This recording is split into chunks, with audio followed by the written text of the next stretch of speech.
8 మంది రైతులు, బుజ్జారం గ్రామంలో 579, మీర్జాపూర్లో 641, ఆమ్లికుంటలో 528, ఇట్లా మొత్తం 26 గ్రామాలలో 20,239 మంది రైతులు. మా డేటా ఇక మొత్తం ఇక్కడ ఉంది, మీకు ఇస్తాను. రైతుల పేర్లు, వాళ్ళ అకౌంట్ నెంబర్లు. ఇది ఒక్క కొడంగల్, ఒక్క కోస్గి, సారీ నాట్ కొడంగల్, ఇది ఒక్క కోస్గి, ఒక్క మండల్ కథ.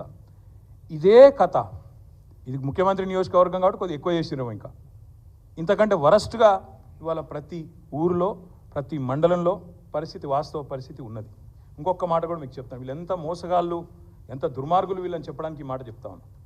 వీళ్ళు చెప్తారు రేషన్ కార్డు మీద ఒకవేళ 2-3 ఉంటే కుటుంబంలో ఒకళ్ళకి చేసిన మొదలని చెప్పిండ్రు. ఇగో ఇది కూడా ముఖ్యమంత్రి నియోజకవర్గం, ఆయన కాన్స్టిట్యున్సీ. మా నరేందర్ అన్న, మా రామకృష్ణ, ఎక్స్ఎమ్మెల్యే నరేందర్ రెడ్డి గారు, మా సోదరుడు మాజీ గ్రంథాలయ సంస్థ చైర్మన్ రామకృష్ణ గారు వివరాలన్నీ కూడా తెచ్చిచ్చినారు. ఎస్బీఐ బొమ్మరాజ్పేట్, ఇది కూడా కొడంగల్ కాన్స్టిట్యున్సీ. ఇక 4 పేర్లు చెప్తాను. ఈ ఊరు పేరు ఎరుపుమల్ల, మండలం బొమ్మరాజ్పేట్, కాన్స్టిట్యున్సీ కొడంగల్. ఇక్కడ ఒక కుటుంబం ఉందండి, కోట యాదగిరి గారి కుటుంబం. ఆయన కుటుంబంలో 4 కుటుంబ సభ్యులు ఉన్నారు. కోట యాదగిరి గారి పేరు మీద 1,60,000 రూపాయల రుణం ఉన్నది. ఇది ఎస్బీఐ బొమ్మరాజ్పేట్. కోట శారద, ఆయన సతీమణి, ఆమె పేరు మీద 1,60,000 ఉంది. వాళ్ళ కొడుకు అశోక్, పెద్ద కొడుకు, ఆయన పేరు మీద 1,84,000 రూపాయలు ఉంది. ఇంకో కొడుకు అభిలాష్ కుమార్, ఆయన పేరు మీద 1,50,000. అకౌంట్ నెంబర్లతో సహా నేను ఇస్తాను మీకు. ఒక కుటుంబంలో ఒకవేళ 2-3 ఉంటే మొదలు ఒకరికి మాఫీ చేస్తాం, తర్వాత మిగతా వాళ్ళకి చేస్తామని మీరే చెప్పినారు. ఇది ముఖ్యమంత్రి నియోజకవర్గం, ఎరుపుమల్ల అనే గ్రామం, ఎస్బీఐ బొమ్మరాజ్పేట్, కోట యాదగిరి గారి కుటుంబం.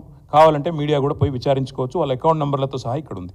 ఇది మొత్తం కొడంగల్, ఇది ఒక మండలం చరిత్ర. ఇది బొమ్మరాజ్పేట మండలంలో ఒక రైతు కుటుంబం యొక్క వ్యవహారం. వాస్తవాలు ఇట్లా ఉన్నాయి, వీళ్ళ డైలాగులు, బిల్డప్ ఏమో ఇట్లా ఉంది. అందుకే మేము ఈ ప్రభుత్వాన్ని డిమాండ్ చేసేదల్లా ఒకటే, పాస్బుక్లో పేరు చక్కగా లేవని, లేదా ఉద్యోగులని, ఇవన్నీ ముందు చెప్పలేదు కదా మీరు. ఉద్యోగులకు ఇవ్వమని చెప్పారా మీరు ముందు?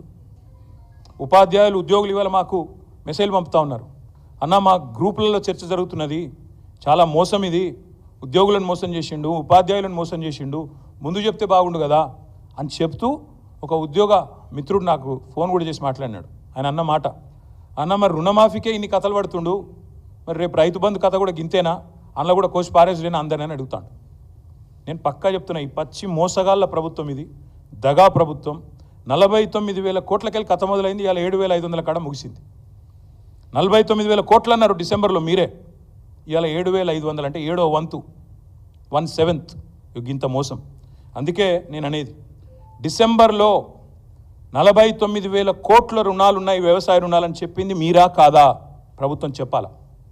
49,000 కోట్ల రుణాలు ఉన్నాయని చెప్పిన మాట వాస్తవమా కాదా? రైతుల ఖాతాల్లో 7,500 మాత్రమే పడ్డాయని చెప్పింది కూడా మీరా కాదా? చెప్పాలా ఈ ప్రభుత్వం. అదేవిధంగా నాకైతే డౌట్ వస్తూ ఉంది వీళ్ళ వ్యవహారం చూస్తూ ఉంటే, చచ్చినోడి పెళ్ళికి వచ్చిందే కట్నం అన్నట్టు 7,500కే ముగించే చక్కర్లో ఉన్నట్టున్నారు వీళ్ళు చూస్తుంటే. 7,500కే పరిసమాప్తం చేయాలి. ఇక మనం చేసిన కాడికి అభిషేకాలు చేయించుకున్నాం, పాలాభిషేకాలు, ఇది కథ బంద్ చేస్తే ఒడిసిపోతుందని మీరు అనుకుంటున్నారు. కానీ రైతుల తరపున కొట్లాడడానికి బీఆర్ఎస్ పార్టీ ఉన్నది. తప్పకుండా ఈ కోతల రాయుడి ప్రభుత్వం ఏదైతే ఉందో, ఏవైతే కోతలు పెట్టుకుంటూ వస్తున్నారో, చాలా జాగ్రత్త కోతలు పెడుతున్నారు. మీరు చూడండి, డిసెంబర్లో 49,000 కోట్లట, జనవరి వచ్చే వరకు అందులోకి 9,000 కోట్లు ఎగిరిపోయినాయి. ముఖ్యమంత్రి స్వయంగా చెప్తాడు, నేను కడుపు కట్టుకుంటే 1 సంవత్సరం చాలు 40,000 కోట్లు ఇచ్చేస్తా. ఇది ముఖ్యమంత్రి మాట. అంటే 9,000 కోట్లు ఎగిరిపోయినాయి. మళ్ళీ తర్వాత పార్లమెంట్ ఎలక్షన్లు అయిపోయినాయి, డబ్బల ఓట్లు పడ్డాయి, మళ్ళా గొంతు మారింది. మళ్ళీ ఏమంటారు, క్యాబినెట్లో 31,000 కోట్లు చాలు, మళ్ళీ 9,000 కోట్లు ఎగిరిపోయింది. క్యాబినెట్లో 31,000 కోట్లు. తెల్లారి బడ్జెట్ పెట్టారు జూలై లాస్ట్ వీక్లో, అందులో 26,000 కోట్లే, 5,000 కోట్లు ఎగిరిపోయింది. మొన్న ఏం చెప్పినారు, 15th ఆగస్ట్కి 17,900 కోట్లు ఇచ్చినామన్నారు. అప్పుడు ఎంత ఎగిరిపోయింది? 26లో 8,000 కోట్లు ఎగిరిపోయింది. మళ్ళీ నిన్న బట్టి గారు సావు కబురు చల్లగా చెప్పిండ్రు, 17,900 కోట్లు ఎక్కడిది, ఇచ్చింది 7,500, 10,000 కోట్లు ఎగిరిపోయింది. ఎక్కడ 49, ఎక్కడ 40, ఎక్కడ 31, ఎక్కడ 26, ఎక్కడ మళ్ళీ 17,900 ఎక్కడ 7,500. ఇగో ఇది వీళ్ళ మోసాల పరంపర, వీళ్ళ కోతలు. అందుకే ఈ కోతల రాయుళ్ళ ప్రభుత్వాన్ని తప్పకుండా తూర్పారబడతాం, రైతుల తరపున ఖచ్చితంగా ఎండగడతాం. ఎవరైనా చీటింగ్ చేస్తే మనని వ్యక్తులుగా మనం పోయి పోలీస్ స్టేషన్లో చీటింగ్ కేసు పెడతాం. మరి లక్షలాది మంది రైతులను చీటింగ్ చేసిన ఈ ప్రభుత్వాన్ని ఏం చేయాలి? చీటింగ్ కేసు పెట్టాలా? ఏం చేయాలి? లక్షలాది మంది రైతులు ఆలోచించాలని చెప్పి నేను కోరుతా ఉన్నాను. 4 కోట్ల మంది తెలంగాణ ప్రజల సాక్షిగా చెప్పేది, ఈ 70 లక్షల మంది రైతులను ఖచ్చితంగా ఈ ముఖ్యమంత్రి వెన్నుపోటు పొడిచిండు, మాయమాటలతోని మభ్యపెట్టి తడిగుడ్డతో గొంతు కోసిండు. 100% నిజంగానే నువ్వు చెప్పినట్టు రుణమాఫీ చేసుంటే ఎందుకు తెలంగాణ ఇవాళ రైతుల నిరసనలతో అట్టుడుకుతా ఉంది? ఇక రైతుల నిరసనలు పెరిగంగానే ముఖ్యమంత్రి గారికి ఒక టాక్టిక్ అలవాటైంది బాగా, అటెన్షన్ డైవర్షన్ టాక్టిక్. ఏదో ఒకటి చిల్లర భాష మాట్లాడాలి, బజారు భాష మాట్లాడి దానివైపు దృష్టి మలచాలి. దరిద్రం ఏంటంటే ఆయన బూతులు మాట్లాడతాడు, నికృష్టంగా మాట్లాడతాడు, దాన్ని రాసేవాళ్ళు ఉన్నారు, చూపెట్టేవాళ్ళు ఇంకా అదో పైశాచిక ఆనందం. కేసీఆర్ని తిట్టంగానే చూపెట్టి సంబరపడే కొన్ని మీడియా సంస్థలు, కొన్ని అందరిని అంటలేను, ఇక అదో రోగం ఉంది ఇక్కడ ఈ రాష్ట్రంలో. ఎందుకంటే వాళ్ళకి తెలంగాణ ఇష్టం లేదు, తెలంగాణ అస్తిత్వం ఇష్టం లేదు. కాబట్టి సహజంగా కేసీఆర్ని తిడితే సంకలు గుద్దుకుంటూ అరే బాగా తిట్టిండు అని సంబరపడే కొంతమంది సన్నాసులు ఎవరైతే ఉన్నారో వాళ్ళకి నేను చెప్తా ఉన్నా, మేము అటెన్షన్ డైవర్ట్ కాం, మేము బరాబర్ రైతులతోనే ఉంటాం. ఆయన ఎన్ని చిల్లర మాటలు మాట్లాడినా, ఎంత బజారు భాష మాట్లాడినా, తన వికృత స్వరూపాన్ని ఎంత బయట పెట్టుకున్నా మేము మాత్రం రైతుల కోసమే రణం చేస్తాం, రైతులతోనే ఉంటాం. మేము ఖచ్చితంగా ఎంబడబడతాం. ఇవాళ ఒకటి కాదు మోసం, చూడండి ఒకసారి. రైతు భరోసా పెంచుతా అన్నాడు, ఎగ్గొట్టిండు. రుణమాఫీ అన్నాడు, మోసం చేసిండు.